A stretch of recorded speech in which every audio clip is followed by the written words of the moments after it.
আপনি যান নিম্ন আদালতে গিয়ে দেখবেন বিচারকদের বসার জায়গা নাই।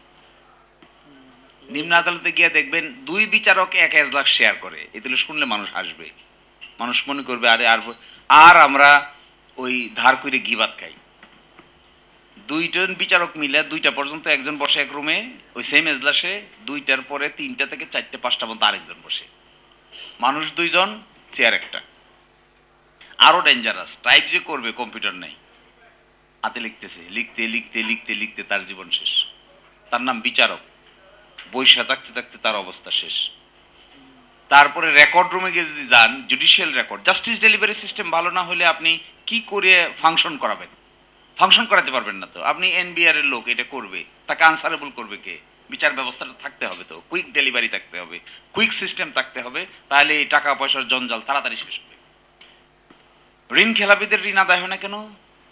এত মেকানিজম ক্রিয়েট করা এখানে, ২ বার ৩ বার ৪র্থ বার ৫ম বার ৬ষ্ঠ বার আদালতে যাওয়া যায়। এইবার এসে লাস্ট প্রধান বিচারপতি কমার্শিয়াল কোর্ট বানাইছে। কমার্শিয়াল কোর্ট ডিস্ট্রিক্টে বানাইছে। কমার্শিয়াল কোর্ট হাইকোর্টে বানানোর প্রস্তাব করছে। কোথায়? বিএনপি এসে দিছে সব ডিলিট করে। একেবারে এ টু জেড সব শেষ। সব কবে লাঙ্গল আর এক কবে লাকড়ি বানাই দিচ্ছে। তো জাস্টিস ডেলিভারি সিস্টেমের মধ্যে আমার তো মনে হয় কোনো সভ্য দেশে এগুলা নাই। টোটাল বিচার বিভাগের জন্য বাজেটের পরিমাণ হলো 0.23% অফ দ্য হোল বাজেট। নিম্ন আদালত উচ্চ আদালত মিলে। এবং এমন অবস্থা হয়েছে যে আমার ধারণা এমন হবে আজ থেকে ২-৪ বছরের ভিতরে, যদি মেজর রিফর্ম না নেওয়া হয়, কেউ আর কোর্টে যাবে না। কেন যাবে? এক মামলা করলে শুরু হইলে শেষ হইলো তার ৩য় জেনারেশনের সময়। মামলা করছে দাদায়, বিপদে পড়ছে বাবায়, চালাইয়ে যাচ্ছে সন্তানে। এক সময় জুতার তলি কিন্তু ক্ষয় হয়ে গেছে। একটা দুইটা রামিসাকে তুলে নিয়ে এটা করতে কি লাভ হবে? একটা দুইটা রামিসা এইরকম মামলা আছে ১২৫০।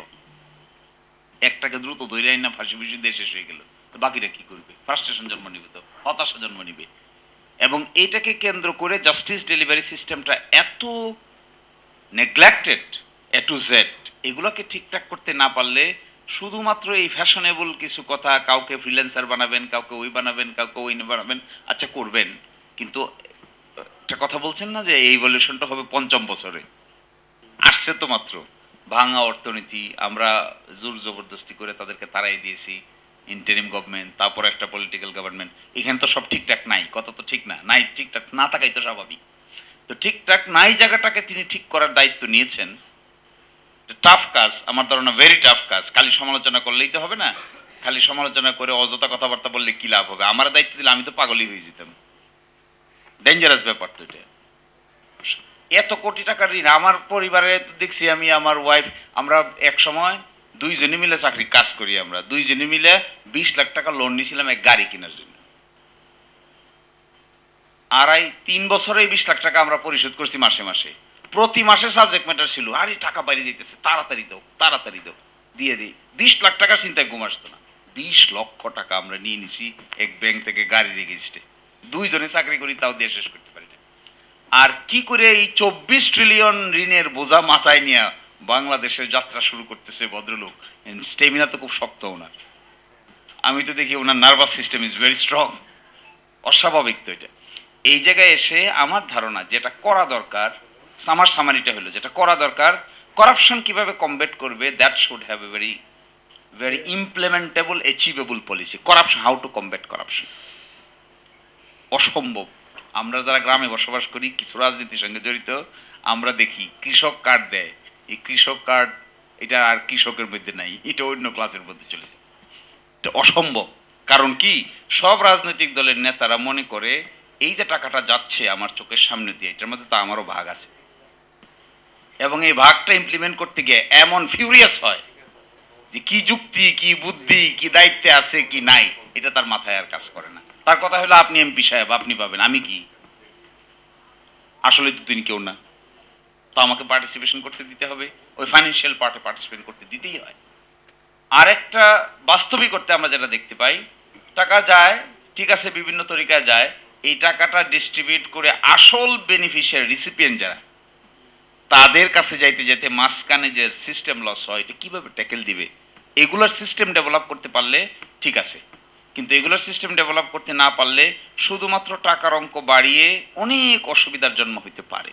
তো আমার সামারি হলো, আমরা দেখতে চাই সুশাসন, ট্রান্সপারেন্সি, অ্যাকাউন্টেবিলিটি।